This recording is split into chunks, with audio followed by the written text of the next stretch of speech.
This is the only lens I brought to my week-long Portland trip.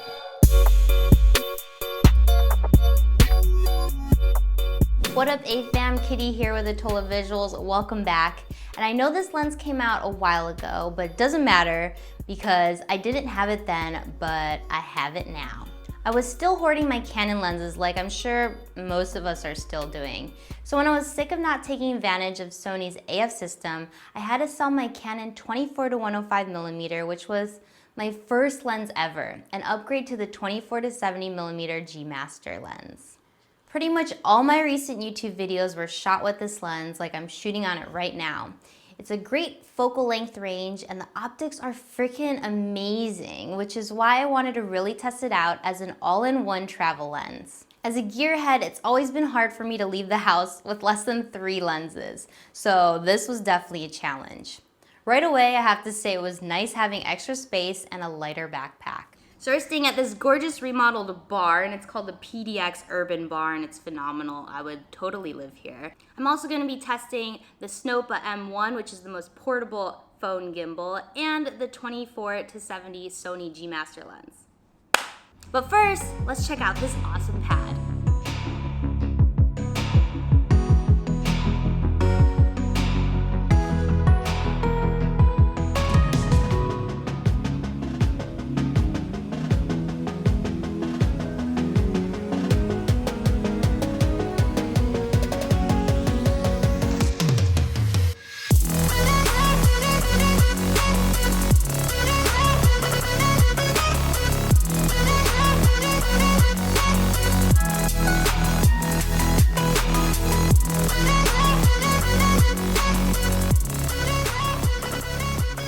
Not only is it convenient, but it opens up to a 2.8.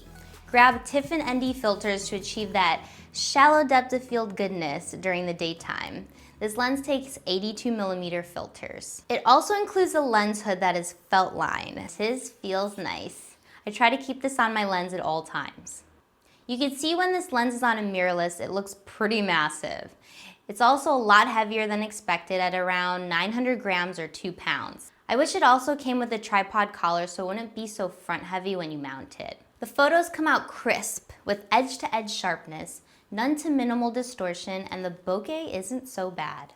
They aren't perfect circles like you would get with primes, but its 9 round aperture blades come extremely close.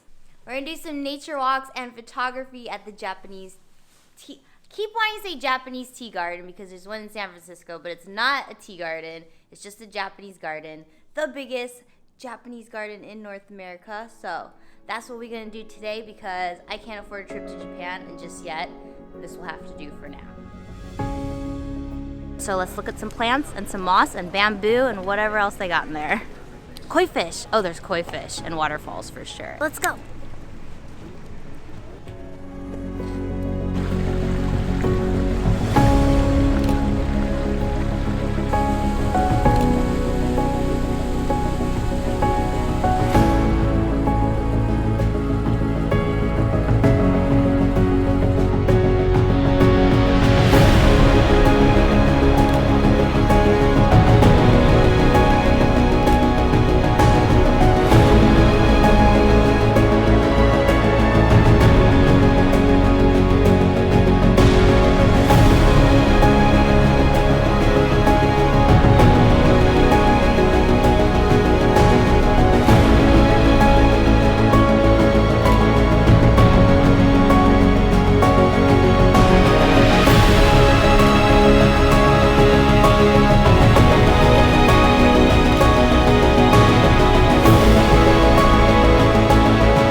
I'm awake now, let's go. The lens build is solid. We have the autofocus switch here and the focus hold button, which allows you an array of custom features where you could set it up in the camera's custom key menu.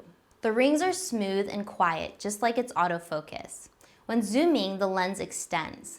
There's a lock switch on the side, but I never had a problem with it sliding like I did with the Canon 24 to 105mm. Oh god, that lens definitely needed a lock for all my struggles with overhead shots. The minimum focusing distance is 38 centimeters or about 15 inches.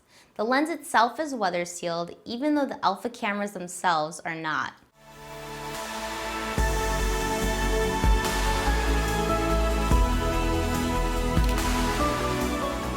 There's no optical stabilization, but this is targeted for Sony alpha users.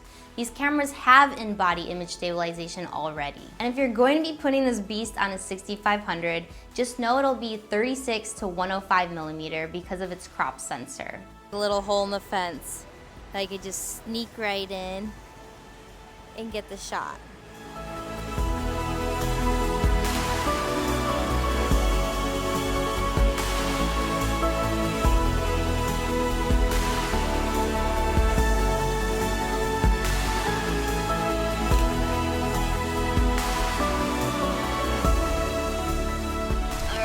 I don't have a tripod, so we're gonna work with this dashboard here. Pretty successful day in Portland. It's freezing outside. The wind is going like 25 miles per hour, which is pretty insane. Woo! This wind's about to knock my ass over. Well, we got some bridge shots just before the sun went down. We got the dope waterfall shot, even though it was closed because of the fire, but hey, it's all good. A few cons with this lens is that it had some vignetting in the corners at 24mm. I've been crushing my blacks more lately, so it's been a little bit more prominent. But a quick lens compensation in Lightroom will fix most photos. It would also be nice if it had a focus marker on the lens, but that's because it's focused by wire, which manual focus pullers won't be too happy about, especially for rack focusing in video. In conclusion, this is my new favorite lens for quick setups and light packing. It's sharp and covers the most popular focal lengths with a wide open aperture.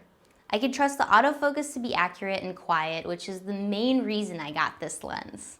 This lens is perfect if you're a Sony alpha user who gets down with traveling, YouTubing, street landscapes, and just about anyone who wants a quality fast zoom lens. So yes, primes are the best, but sometimes you don't have the time to change out lenses to get the shot. And that's what this is for. So thanks for hanging out with me. For more photo examples, stop by my IG. You do you, and I'll see you when I see you, fam. Done. Don't freak out. But there's a huge spider in the car. Where? It's huge! You gotta get him. You gotta bring him outside. He looks like a jumping one, so he looks like little Lucas. What do you mean a jumping one?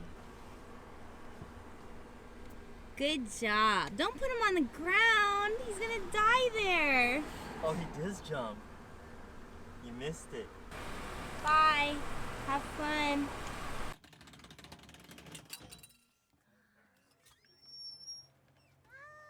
I'm recording you, recording me, recording you.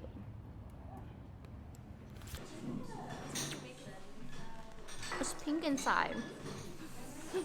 Look at this freaky ass thing. I don't even know what this thing is, but it's creepy. Ugh.